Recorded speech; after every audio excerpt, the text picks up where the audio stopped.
नमस्कार साथियों, स्वागत है आप सभी का आज के सेशन में। आज के सेशन में हम डिस्कशन करने वाले हैं बिहार दारोगा 1799 पदों के लिए जो मेंस का एग्जामिनेशन 27/5/2026 को हुई है। इसमें मैथ्स से रिलेटेड आए हुए प्रश्नों के बारे में विश्लेषण करेंगे। इसमें कुल 12 प्रश्न मैथ्स से पूछे गए हैं। प्रश्नों की शुरुआत करते हैं। उससे पहले आपसे एक छोटा सा रिक्वेस्ट है, यदि आप चैनल पे नए हैं तो चैनल को सब्सक्राइब कर करके बेल आइकन के ऑल वाले बटन को प्रेस कर लें, वीडियो को लाइक कर लें और इसे अपने दोस्तों के पास शेयर कर दें। आइए प्रश्नों की शुरुआत करते हैं। सारे प्रश्नों को बारीकी से समझेंगे और बनाने का प्रयास करेंगे। देखिए, पहला प्रश्न आपके सामने दिया गया है। निम्नलिखित कथनों पर विचार करें और सही विकल्प चुनें। इसमें कथन और कारण से रिलेटेड प्रश्न दिए गए हैं। कथन ए में दिया गया है 7a/2 + b does not equal to 7a/2 + 7a/b। क्या दिया गया कथन सही है? जैसा कि हम सभी जानते हैं, यह जो कथन दिया गया है वितरण नियम के अनुसार दिया गया है। तो हम लोग जानते हैं कि वितरण नियम का जो यूज होता है जोड़ और घटाव में किया जाता है, न कि उसे भाग में किया जाता है। जैसा कि यहाँ समझिए, अगर मान लिया जाए a + b × c दिया जाए तो इसे हम वितरण नियम के अनुसार a × c plus b × c लिख सकते हैं। क्लियर है? उसी तरीके से अगर c × a - b दिया जाए तो वितरण नियम के अनुसार हम इसे a × c - b × c लिख सकते हैं। लेकिन डिवाइड में ऐसा नहीं होता है और स्टेटमेंट में बोल रहा है कि ऐसा नहीं है, यानी यह जो कथन दिया गया है यह सही है। बोलिए, क्लियर है? अब आइए कारण समझते हैं।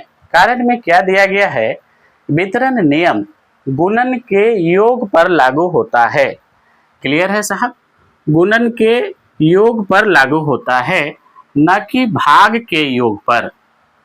इस बात को तो हम पहले ही चर्चा किए कि वितरण नियम जो है गुणन के योग पर लागू होता है, न कि भाग के योग पर। यानी यह जो कारण दिया गया है यह भी बिल्कुल सही है, यानी कथन और कारण दोनों सही है। अब बताना है कि क्या कथन और कारण एक दूसरे का स्पष्टीकरण है? जी हाँ, बिल्कुल। यह जो है इसका स्पष्टीकरण सही दे रहा है, यानी इसका आंसर हो जाएगा दोनों a और r सत्य है। बिल्कुल में दोनों सत्य है और r यानी कारण a का सही स्पष्टीकरण है। इस तरीके से इस प्रश्न का राइट आंसर a हो गया। बोलिए, क्लियर है? चलिए अगले प्रश्न की ओर चलते हैं। देखिए, दूसरा प्रश्न कहता है निम्नलिखित कथनों पर विचार करें और सही विकल्प चुनें। कथन H1 है, यदि tan थीटा + cot थीटा = 2 है तो tan square theta + cot square theta = 4 होगा क्या? आइए इसे हम सेटिस्फाइड करके देखते हैं। देखिए, tan थीटा + cot थीटा = 2 दिया गया है, यानी थीटा के स्थान पे हम लोग 45 डिग्री रखेंगे तो tan 45 का वैल्यू 1 होता है। यानी tan theta + cot theta = 2 satisfied करना है। थीटा के स्थान पे 45 डिग्री रखेंगे, यानी tan 45 का वैल्यू 1 और cot 45 का वैल्यू 1 + 1 2। बोलिए, क्लियर है? ये सेटिस्फाइड हो रहा है थीटा का वैल्यू 45 रखने से। अगर यही थीटा का वैल्यू 45 रखेंगे इस पार्ट में और सॉल्व करके अगर 4 आ जाएगा तो ये स्टेटमेंट सही हो जाएगा। देखते हैं क्या दिया गया है। tan square theta plus cot square theta. Solve करके कितना लाना है? 4 लाना है। थीटा के स्थान पे 45 रखना है, यानी tan 45 का वैल्यू 1 होता है, यहाँ स्क्वायर है तो स्क्वायर, प्लस कॉट 45 का वैल्यू 1 होता है, यहाँ स्क्वायर है तो स्क्वायर। अब बताइए 1 का स्क्वायर 1 प्लस 1 का स्क्वायर 1, 1 प्लस 1 2, बताइए क्या 4 आ रहा है? नहीं आ रहा है। जब सॉल्व करके 4 नहीं आ रहा है तो ये दिया गया जो कथन है ये हमारा क्या हो जाएगा? गलत हो जाएगा। क्लियर? चलिए, कथन H2 दिया गया है, यदि cosec A equal to under root 2 तो 2 sin square A plus 3 cot square A by 4 tan square A minus 2 cos square A equal to 4/3 होगा क्या? आइए सेटिस्फाइड करके देखते हैं। अब cosec में कितने डिग्री का वैल्यू अंडर रूट 2 होता है? जैसा कि हम सभी जानते हैं cosec 45 डिग्री का वैल्यू अंडर रूट 2 होता है, यानी A के स्थान पे कितना रखेंगे? 45 डिग्री रखेंगे। अब आइए इसे सॉल्व करते हैं। 2 इंटू साइन स्क्वायर A, यानी A के स्थान पे 45 रखेंगे तो साइन 45 का वैल्यू 1 बाई अंडर रूट 2 होता है। स्क्वायर है तो 1 बाई अंडर रूट 2 का होल स्क्वायर करेंगे तो 1/2 हो जाएगा, प्लस है तो plus 3 into cot square A, यानी कॉट स्क्वायर 45 डिग्री। कॉट 45 का वैल्यू 1 होता है, 1 का स्क्वायर करेंगे तो 1 हो जाएगा, by 4 into tan square A, यानी tan square 45 degree. tan 45 degree का वैल्यू 1 होता है, यानी 1 का स्क्वायर 1 हो जाएगा, minus 2 cos square A, cos square 45 degree, यानी cos 45 डिग्री का वैल्यू होता है 1 बाई अंडर रूट 2, स्क्वायर करेंगे तो 1/2 हो जाएगा, इंटू 1/2। इसको सॉल्व करना है। देखिए 2 से 2 कैंसिल हो जाएगा, यहाँ भी 2 से 2 कैंसिल हो जाएगा, यहाँ 1 3 इंटू 1 3, 3 प्लस 1 क्या हो गया? 4, और नीचे देखिए क्या हो जाएगा? 4 इंटू 1 4 माइनस 1, 4 माइनस 1 3। देखिए सॉल्व करके जो दिया गया है वही आ गया, यानी कथन H2 जो है हमारा क्या है? सत्य है, ये सही हो गया। अब देखना है ऑप्शन में कौन सा ऑप्शन सही होगा। दोनों कथन H1 और H2 सत्य है? नहीं, H1 तो गलत है, तो ये ऑप्शन नहीं होगा। कथन H1 सत्य है, कथन H1 तो असत्य है, तो ये भी हमारा आंसर नहीं होगा। कथन H2 सत्य है, जी हाँ बिल्कुल H2 सत्य है, जबकि कथन H1 असत्य है, जी हाँ बिल्कुल कथन H1 असत्य है, यानी ऑप्शन नंबर सी हमारा राइट आंसर हो जाएगा। ऑप्शन डी में देखिए क्या कहता है, दोनों कथन H1 और H2 असत्य है। बिल्कुल नहीं साहब। इस तरीके से इस प्रश्न का विश्लेषण हम लोग बहुत ही बारीकी से समझने का प्रयास किए। बोलिए क्लियर है? चलिए तीसरे प्रश्न की ओर चलते हैं। तीसरा प्रश्न दिया गया है, एक क्लास में 13, 14, 15 ... 40 तक की संख्याओं वाले टिकट हैं। इसमें से यादृच्छिक रूप से एक टिकट निकाला जाता है, तो निकाले गए टिकट की संख्या का 18 से बड़ा और 6 का गुणज होने की प्रायिकता क्या है? आइए समझते हैं। सबसे पहले देखना है 18 से बड़ा और 6 का गुणज, यानी 6 का मल्टीपल होना चाहिए।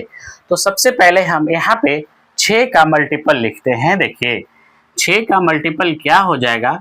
6, 6 दूनी 12, 6 तिया 18, 6 चौके 24, 6 पच्चे 30, 6 छक्का 36, 6 सत्ते 42। रुक जाइए साहब, कहाँ तक लिखना है हमें? 40 तक ही लिखना है। यानी 13 से लेकर 40 तक में 6 का मल्टीपल। एक कंडीशन और है, 18 से बड़ा होना चाहिए। जब 18 से बड़ा बोल रहा है तो क्या 6 होगा? बिल्कुल नहीं। 12 होगा? बिल्कुल नहीं। 18 होगा? बिल्कुल नहीं। क्यों? क्योंकि 18 से बड़ा लेना है, 18 के बराबर नहीं लेना है, तो 18 भी नहीं होगा। अब बताइए, 24 होगा? जी हाँ। 36 होगा? जी हाँ। 30 भी होगा? बोलिए, क्लियर है? अब देखिए, क्या 42 होगा? देखिए यहाँ 40 तक ही बोला गया है, तो 42 नहीं होगा।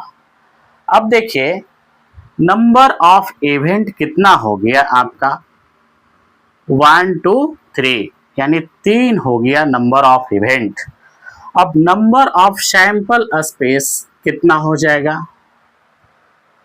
13 से लेकर 40 तक कितने संख्या होंगे? अगर हम 1 से 40 तक देखें तो कुल 40 संख्या, जिसमें हमें 12 को शामिल नहीं करना है। 1 से 12 को शामिल नहीं करना है, यानी 13 से 40 तक के संख्या को ही शामिल करना है। तो 40 में अगर हम 12 तक के संख्या को घटा देते हैं तो वो हमारा नंबर ऑफ सैंपल स्पेस हो जाएगा। यानी 40 माइनस अगर 12 किया जाता है तो 10 माइनस तो 8 हो जाएगा, 3 में से 1 जाएगा 2, यानी 28 हो गया। बोलिए, क्लियर है? अब प्रोबेबिलिटी क्या होता है? Probability PE equal to NA बटा NS होता है।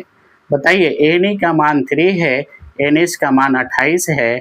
इसका राइट आंसर हो गया आपका 3/28। 3/28, जो कि ऑप्शन नंबर बी में दिया गया है। बोलिए, क्लियर है?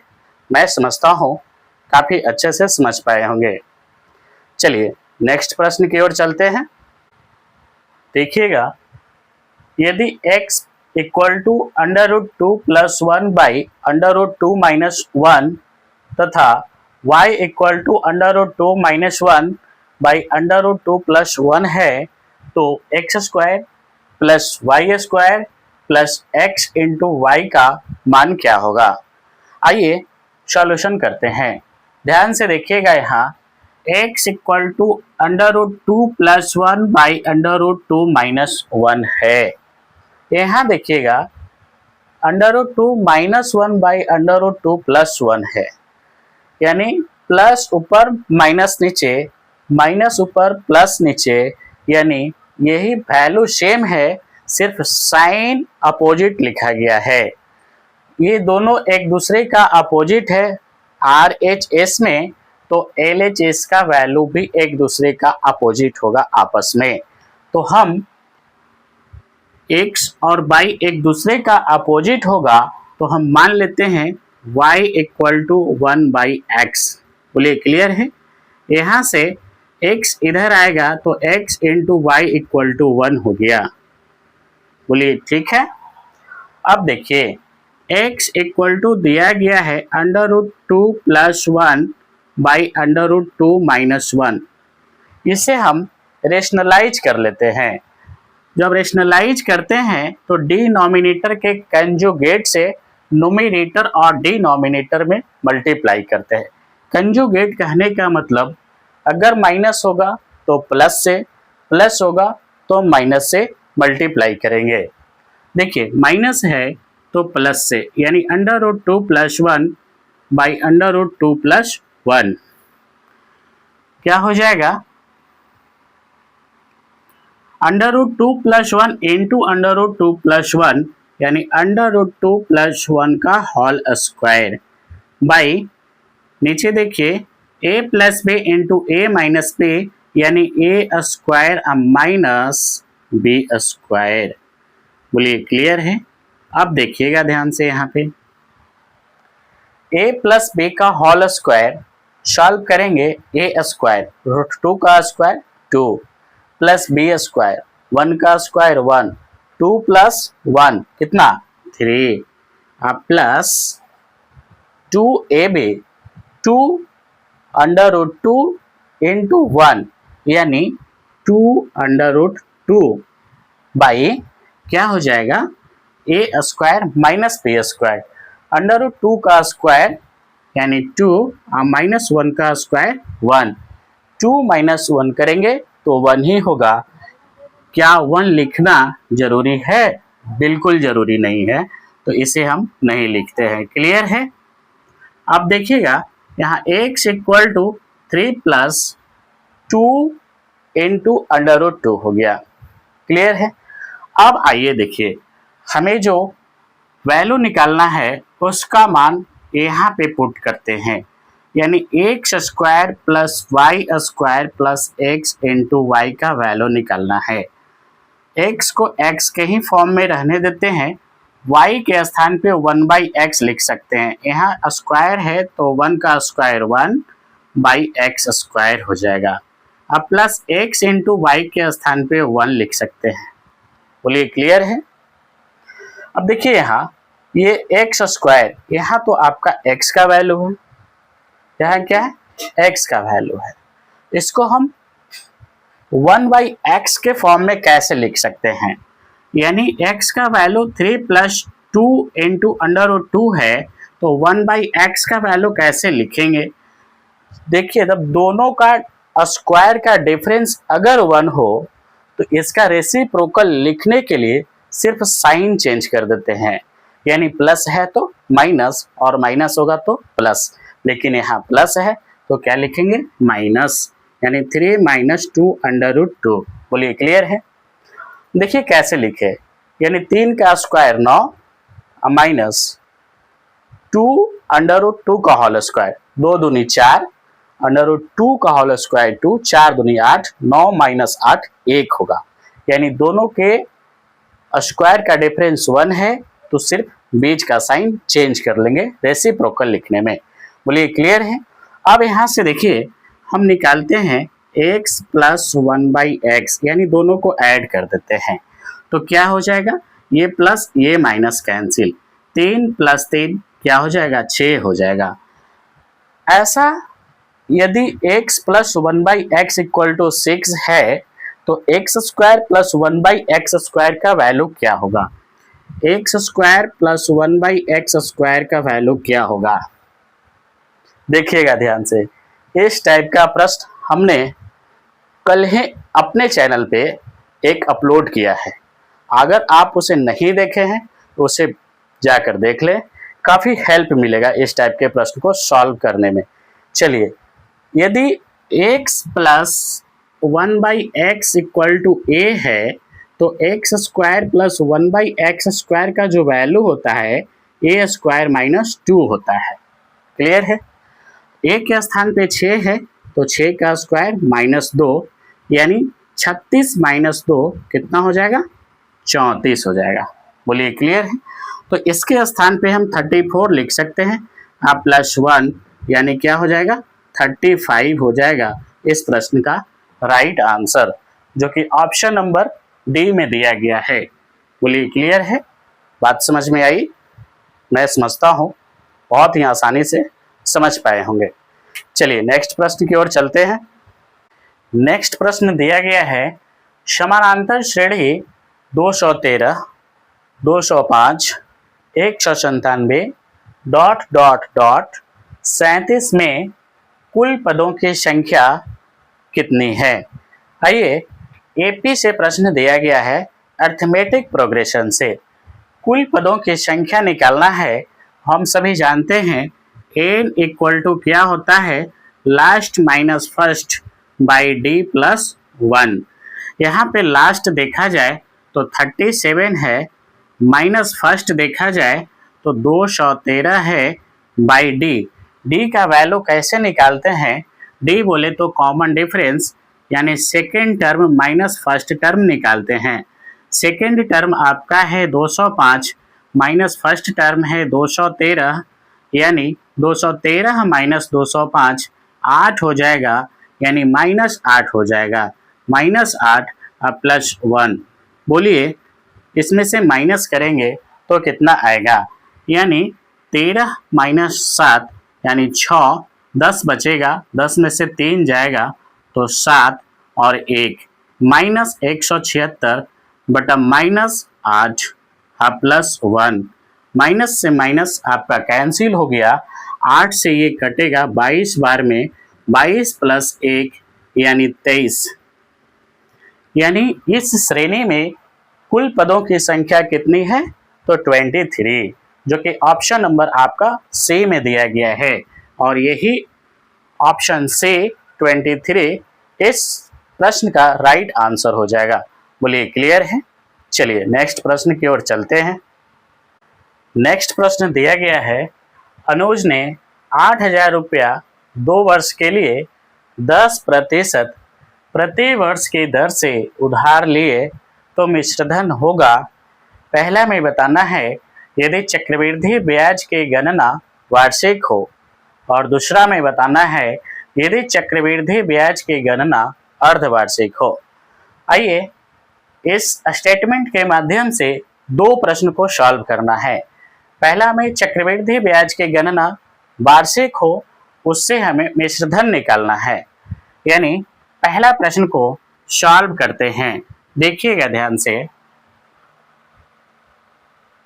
8,000 रुपया प्रिंसिपल दिया गया है, टाइम 2 वर्ष है और रेट 10% है, वार्षिक है तो कोई चेंजिंग नहीं होगा डाटा में। मिश्रधन निकालना है। 2 वर्ष के लिए चक्रवृद्धि ब्याज 10% के हिसाब से 21% होता है सक्सेसिव के माध्यम से। जैसे 10 + 10 + 10 × 10/100 करेंगे और इसे सॉल्व करेंगे तो 21% आएगा। क्लियर है। चलिए मिश्रधन निकालना है तो 100% में ऐड किया जाता है, तो 100% आप प्लस 21% यानी 121% निकालना होगा। किसका? 8,000 का। किसका? 8,000 का। यानी अमाउंट इक्वल टू 8,000 का 121% निकालेंगे।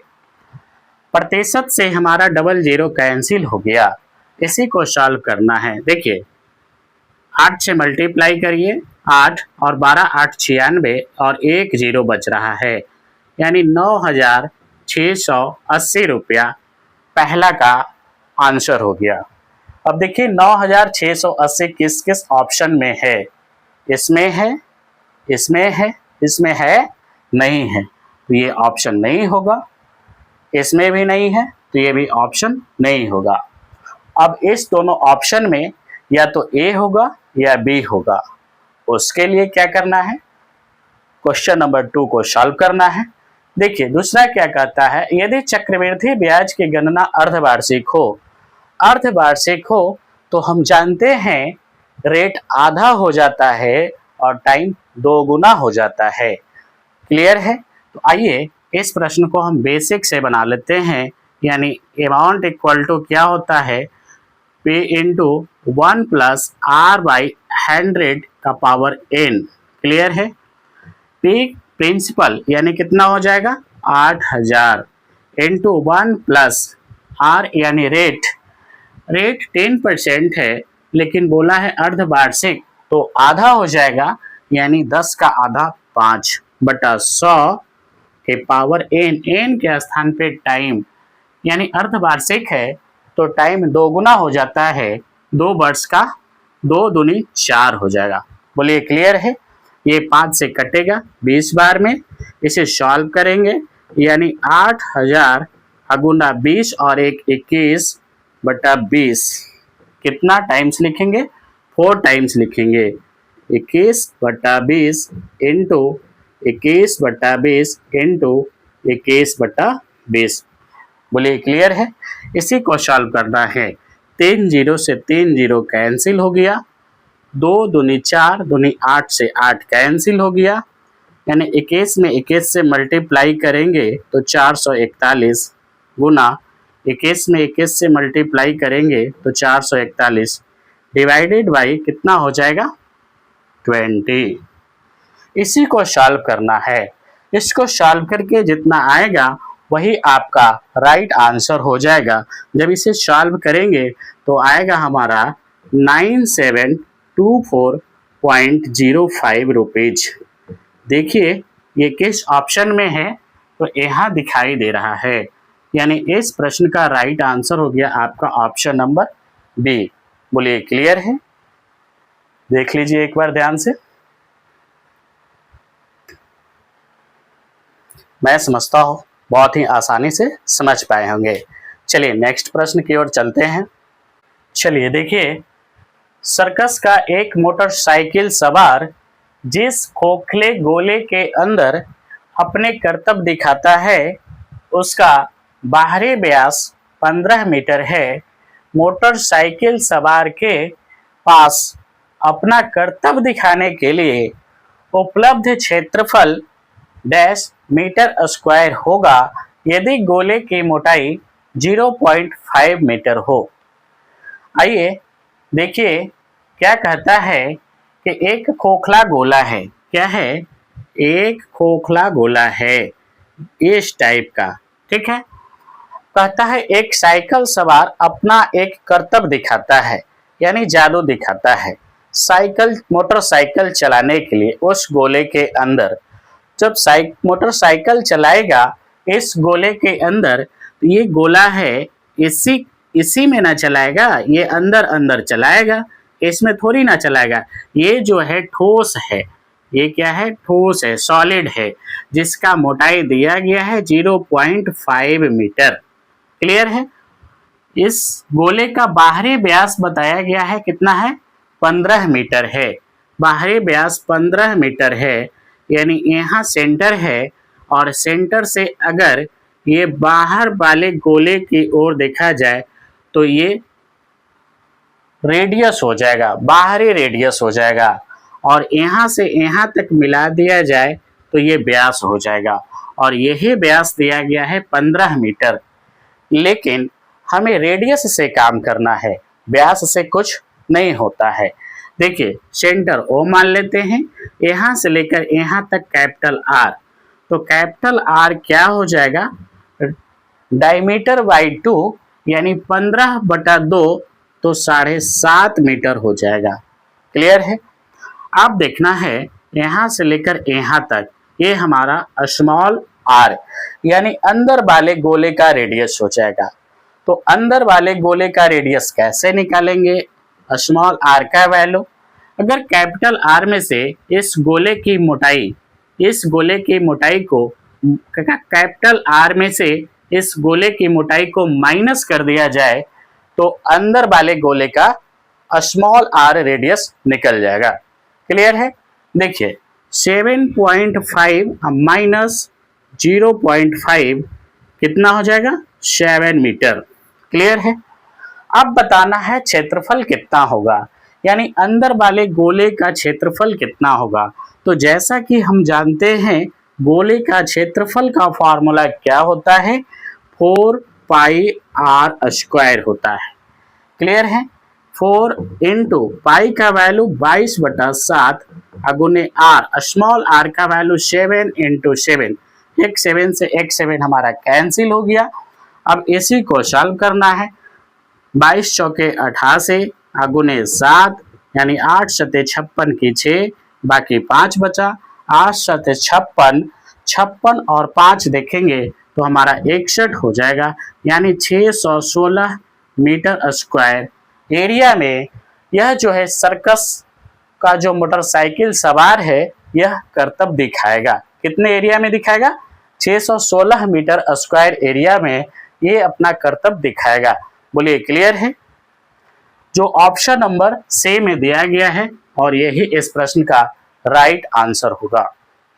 चलिए नेक्स्ट प्रश्न की ओर चलते हैं। देखिए नेक्स्ट प्रश्न दिया गया है 4x² + 9y² + 16z² - 12xy + 16xz - 24yz का गुणनखंड क्या होगा। फैक्टर से क्वेश्चन दिया गया है, 4 ऑप्शन दिया गया है। ऐसे प्रश्न को हम मैक्सिमम ऑप्शन से बनाने का प्रयास करते हैं। इसके लिए एक फार्मूला आपको ध्यान में रखना होगा।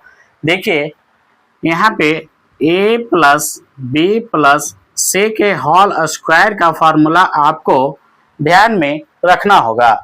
देखिए क्या होता है, A square plus B square plus C square plus 2ab plus 2bc plus 2ca। इसी फार्मूला के माध्यम से इस प्रश्न का सॉल्यूशन हम लोग देखेंगे। देखिए पहले ऑप्शन को चेक करते हैं। अगर -2x प्लस 3/-4z का होल स्क्वायर निकाला जाए इस फार्मूला के माध्यम से, तो देखते हैं ए स्क्वायर यानी -2x का whole square plus B square 3y का whole square plus C square, तो -4z का whole square plus 2ab 2 into A के स्थान पे -2x इंटू बी के स्थान पे 3y plus 2bc 2 into B के स्थान पे 3y इंटू सी के स्थान पे -4z plus 2ca plus 2ca सी के स्थान पे -4z इंटू ए के स्थान पे -2x। बोलिए क्लियर है। इसी को सॉल्व करेंगे। सॉल्व करके अगर जो प्रश्न में दिया गया है अगर वो आ जाता है तो हमारा यही ऑप्शन सही हो जाएगा। अगर नहीं सही होगा तो अगले ऑप्शन को चेक करेंगे। देखते हैं कितना हो जाएगा। माइनस का स्क्वायर करेंगे तो प्लस 2 का square 4x square plus 9y square plus 16z square plus minus minus 2 दूनी 4 4 तिहाई 12xy। यहाँ देखिए प्लस माइनस माइनस 2 तिहाई 6 6 चौके 24yz plus minus minus minus minus plus 2 चौके 8 8 दूनी 16zx या xz लिख सकते हैं। आइए देखिए क्या यही है क्या क्वेश्चन में। 4x square plus 9y square plus 16z square minus 12x into by minus 24 into yz minus 24 into yz plus 16zx plus 16x into z या z इंटू x। बोलिए क्लियर है। इस तरीके से हमारा इस प्रश्न का right answer option number A हो जाएगा। बोलिए क्लियर है, बातें समझ में आई। चलिए नेक्स्ट प्रश्न की ओर चलते हैं। चलिए ध्यान दीजिए।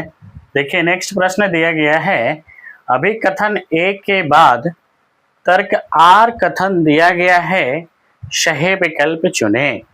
अभिकथन ए में कहता है एक बेलन और एक लंबवृत्तीय शंकु का आधार समान है और ऊंचाई भी समान है, तो बेलन का आयतन शंकु के आयतन का 3 गुना है। यानी अभिकथन में कहा गया है कि बेलन और लंबवृत्तीय शंकु का आधार समान है। सबसे पहले फिगर बना लेते हैं। लंबवृत्तीय बेलन यानी एक बेलन का फिगर ड्रॉ कर लेते हैं। देखिएगा ध्यान से।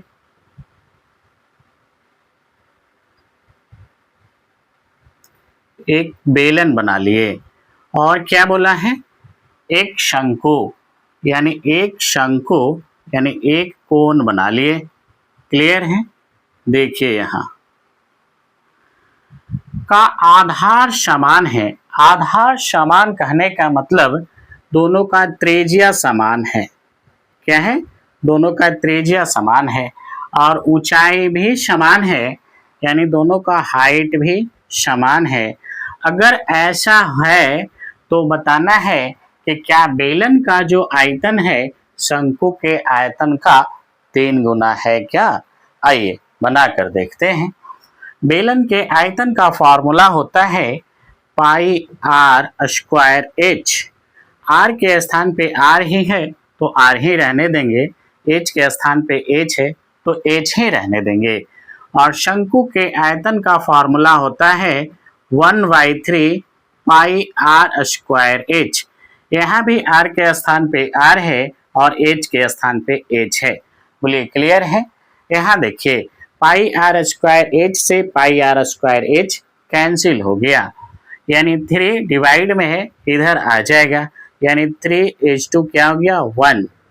अब देखना है जो कह रहा है स्टेटमेंट में वो सही है क्या? बेलन का आयतन शंकु के आयतन का 3 गुना, क्या 3 गुना है? जी हाँ, वास्तव में 3 गुना है, तो हमारा अभिकथन क्या हो जाएगा? सही हो जाएगा। बोलिए क्लियर है? अब दूसरा तर्क देखना है। यदि बेलन की त्रिज्या 2 गुनी कर दी जाए और ऊंचाई आधी कर दी जाए तो उसका आयतन 2 गुना हो जाएगा। त्रिज्या को 2 गुना और ऊंचाई को आधा करने से क्या उसका आयतन 2 गुना हो जाता है क्या? आइए बनाकर देखते हैं। यानी बेलन के त्रिज्या 2 गुना, ठीक है। आयतन का फॉर्मूला वही पाई आर स्क्वायर एच। पाई का कोई मतलब नहीं है, यानी कांस्टेंट वैल्यू है। आर क्या बोला है? 2 गुना करने के लिए, यानी 2 का स्क्वायर हो जाएगा इनटू एच। हाइट क्या बोला है? आधे करने के लिए, यानी 1/2। देखिए 2 का स्क्वायर 4 गुना 1/2, 2 दूनी 4, 2 गुना 1 2, यानी वॉल्यूम कितना आ गया? 2 आ गया। देखना है उसका आयतन 2 गुना हो जाएगा। जी हाँ, बिल्कुल वास्तव में 2 गुना हो गया। यानी इस तरह से हमारा तर्क भी सही हो गया। बोलिए क्लियर है? क्लियर है? अब देखिए ऑप्शन कौन सा होगा। ए और आर दोनों सही है और आर ए का सही स्पष्टीकरण है। यानी आर और ए दोनों सही है, लेकिन बताना है कि आर ए का सही स्पष्टीकरण है क्या? यानी इसमें जो है एक बेलन और लंबवृत्तीय शंकु का आधार समान है और ऊंचाई भी समान है, तो बेलन का आयतन शंकु के आयतन का 3 गुना है। यानी ऐसा जो है, क्या ऐसा करने से हो रहा है क्या? यानी तर्क के कहने से ऐसा हो रहा है क्या? ऐसा बिल्कुल नहीं हो रहा है। यानी ये जो है इसका स्पष्टीकरण बिल्कुल नहीं है। हाँ, ये अलग बात है कि दोनों अपने आप में सही है, दोनों अपने आप में सही है, लेकिन आर ए का सही स्पष्टीकरण नहीं है। तो option number B right answer हो जाएगा। बोलिए क्लियर है? चलिए नेक्स्ट प्रश्न की ओर चलते हैं। चलिए ध्यान दीजिए।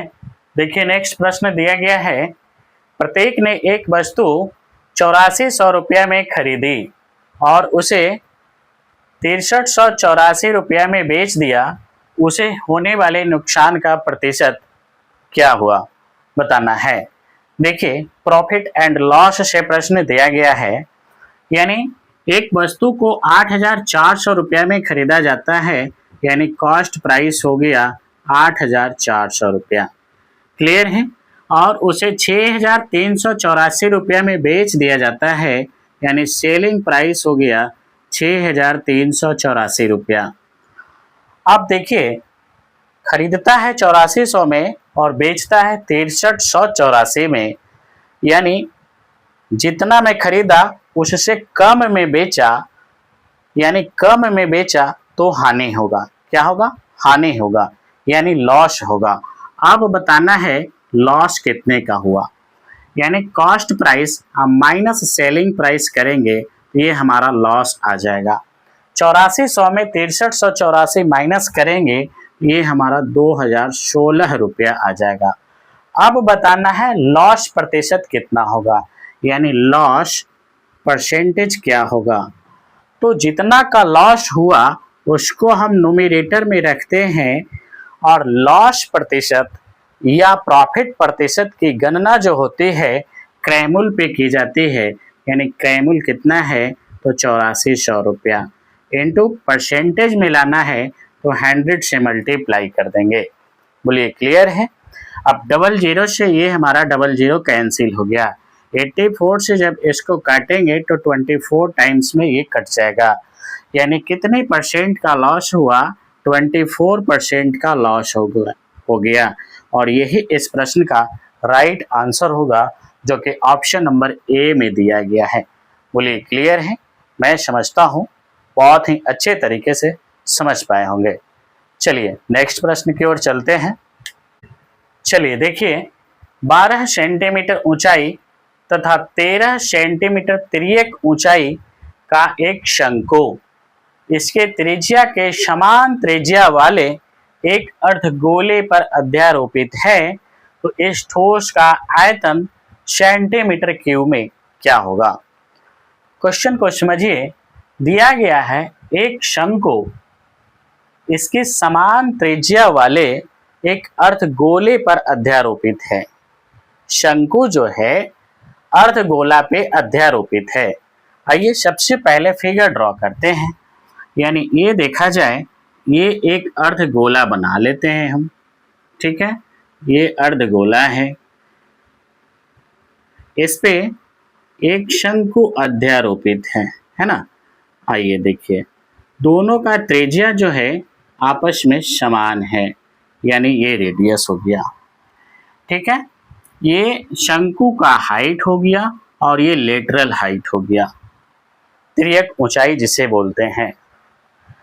12 सेंटीमीटर ऊंचाई यानी हाइट दिया गया है 12 सेंटीमीटर, लेटरल हाइट दिया गया है 13 सेंटीमीटर। तो हमें समान रेडियस दिया गया है शंकु का और अर्धगोले का। यहाँ से देखा जाए तो ये हमारा राइट एंगल ट्रायंगल बन रहा है। इसे हम ओ, ए और बी मान लेते हैं। ए ओ बी जो है हमारा राइट एंगल ट्रायंगल है। तो हम ट्रिपलेट से जानते हैं, अगर ये 12 है, ये 13 है, तो ये हमारा कितना हो जाएगा? 5 हो जाएगा। बोलिए क्लियर है? क्लियर है साहब। अब बताना है इस ठोस का आयतन बताना है, यानी पूरे ठोस का आयतन बताना है। तो वॉल्यूम क्या हो जाएगा? इस शंकु का आयतन और इस अर्धगोले का आयतन। शंकु का आयतन देखा जाए तो 1/3 पाई आर स्क्वायर एच होता है, प्लस अर्धगोले का आयतन 2/3 पाई आर क्यू होता है, ठीक है। ऑप्शन देखिएगा, सभी ऑप्शन में पाई के फॉर्म में आंसर दिया गया है, तो पाई का वैल्यू हम नहीं पुट करेंगे। तो देखिएगा ध्यान से, जो दोनों में कॉमन है उसे हम कॉमन ले लेते हैं। 1/3 यहाँ भी और 1/3 यहाँ भी है, पाई यहाँ भी है और पाई यहाँ भी है, कॉमन ले लें। क्लियर है? अब आगे देखिए, यहाँ देखा जाए आर स्क्वायर एच है, तो आर का वैल्यू 5 है, तो 5 का स्क्वायर करेंगे तो 25 हो जाएगा, इनटू एच का मान 12 हो जाएगा, प्लस यहाँ 2 बच रहा है, यहाँ 2 बच रहा है, तो 2 इंटू यहाँ पाई बाहर आ गया है, आर बच रहा है, आर का क्यूब 5 का क्यूब 125, 5 का क्यूब 125। देखा जाए यहाँ पे 1/3 पाई इंटू 12 में 25 से मल्टीप्लाई करेंगे तो कितना हो जाएगा? 12 25 60 के 0, 6 बचेगा, 12 दूनी 24 और 6 30 हो जाएगा। अब प्लस 125 गुना 2 यानी 250 हो जाएगा ये। अब देखिए दोनों को ऐड करना है, 300 अब प्लस 250 यानी 550/3 इंटू पाई, यही इस प्रश्न का राइट आंसर हो जाएगा, जो कि आपका ऑप्शन नंबर बी में दिया गया है। बोलिए क्लियर है?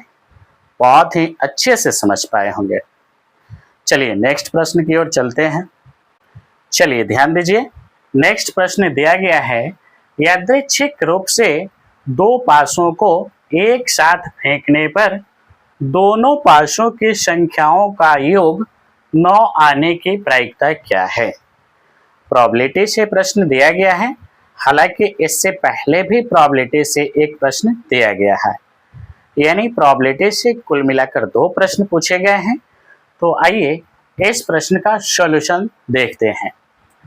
कहता है कि 2 पासों को फेंका जाता है, बताना है कि दोनों पासों की संख्याओं का योग 9 संख्याओं का योग 9 आने की प्रायिकता क्या है? ठीक है, अब देखिए, जैसे मान लिया जाए पहले पासे को फेंका जाता है, तो अगर मानते हैं उस पे 6 आ जाता है, और दूसरे पासे को फेंका जाता है तो मान लेते हैं उस पे अगर 3 आ जाता है, तो दोनों को ऐड करेंगे तो 9 आ जाएगा। क्लियर है? या नहीं तो अगर पहले पासे पे ही 3 आ जाता है, अगर दूसरे पासे पे 6 आता है, तो इस स्थिति में भी दोनों संख्याओं का योग 9 आ जाता है। क्लियर है? क्या और कोई कंडीशन बनेगा? जी हाँ, अगर पहले पासे को फेंका जाता है तो मान लिया जाता है अगर उस पे 5 आ जाता है, और दूसरे पासे पे मान लिया जाता है अगर 4 आ जाता है, तो दोनों संख्याओं का योग 9 हो जाता है। क्लियर है? इसी प्रकार अगर मान लेते हैं पहले पासे पे अगर 4 आ जाता है और दूसरे पासा फेंका जाता है तो उस पे 5 आ जाता है, तो इन दोनों संख्याओं का योग भी 9 हो जाता है। बोलिए क्लियर है? क्या और कोई कंडीशन पॉसिबल है? नहीं। अब इसके अलावा और कोई कंडीशन नहीं है जिससे दोनों पासा को फेंकने पे उन दोनों संख्याओं का योग 9 आ जाए। अगर आप सोच रहे हैं कि पहले पासा को फेंका जाए तो 7 और दूसरे पासा को फेंका जाए तो 2, तो दोनों मिलाकर 9 तो हो ही जाएगा, लेकिन ऐसा गलत सोच रहे हैं। पासा में 1 से 6 तक ही संख्या होती है, 7वां संख्या होता ही नहीं है। इस प्रकार देखा जाए तो नंबर ऑफ इवेंट कितना हो गया? 1 2 3 4। नंबर ऑफ इवेंट कितना हो गया? 4 हो गया। अब बताइए नंबर ऑफ सैंपल स्पेस कितना हो जाएगा? कितना पासा है? 2 पासा है।